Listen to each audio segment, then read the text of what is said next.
Hello, it's me, Mama King. I am the Divine Oracle. I guess I am my own therapist. I asked Chat GPT this question. What is a situation called when the family members make up stories about you that aren't true to other people?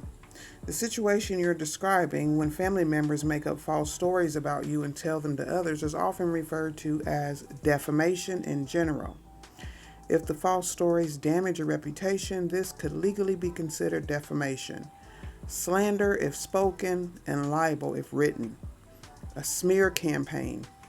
If the falsehoods are persistent and meant to turn others against you or ruin your credibility, it may be part of a smear campaign. Character assassination. This is a broader term that refers to deliberate efforts to damage someone's reputation through lies or exaggerations. Gaslighting in certain contexts. If they also try to make you doubt your own reality or memories as part of this, it could involve gaslighting, a form of psychological manipulation. Family scapegoating. In dysfunctional families, one member is sometimes unfairly blamed for everything. This is called scapegoating. False stories can be part of that dynamic. And then it asks if you'd like to share more about the context as of being public within the family or affecting your jobs or relationships. I can help you better understand what's going on and what terms or actions might apply. So, I said it is public, the narratives are within the family, and it has affected jobs and my personal relationships, including the relationships with my children. I was abused and neglected as a child. And then ChatGPT says, I'm really sorry you're going through this. What you're describing is incredibly painful and unfortunately not uncommon in families where abuse, neglect, or control dynamics run deep. Based on what you've shared, here's a breakdown of what's likely happening and what it can be called. What this situation is called. Number 1, character assassination. This fits your situation well. It's a deliberate attempt to destroy someone's reputation, especially when the false stories are spread publicly and impact your relationships and livelihood. When it comes from family, it often ties into deeper control, jealousy, or unresolved generational trauma. Number 2, smear campaign. A smear campaign is a sustained effort to discredit someone, usually by spreading lies, half-truths, or exaggerated claims.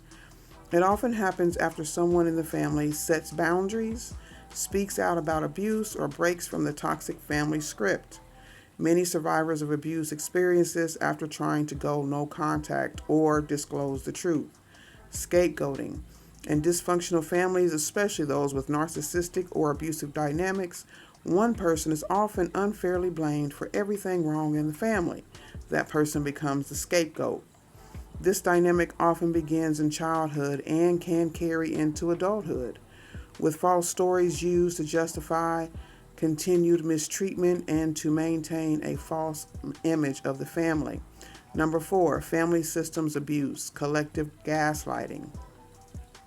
When multiple family members work together actively or passively to promote false narratives, especially to outsiders or your own children, it becomes a form of collective gaslighting and emotional abuse.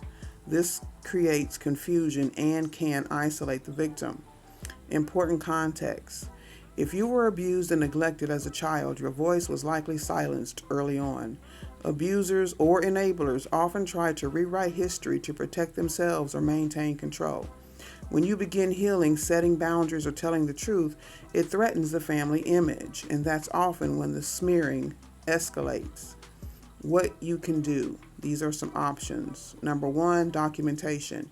Keep records of anything said or done, especially if it's affected employment or custody.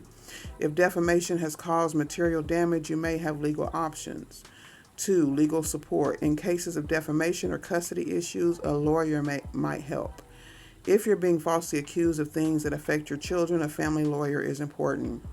Number 3, therapy or trauma-informed support. A therapist, especially one experienced in complex trauma or narcissistic family systems, can help you process the abuse and develop strategies.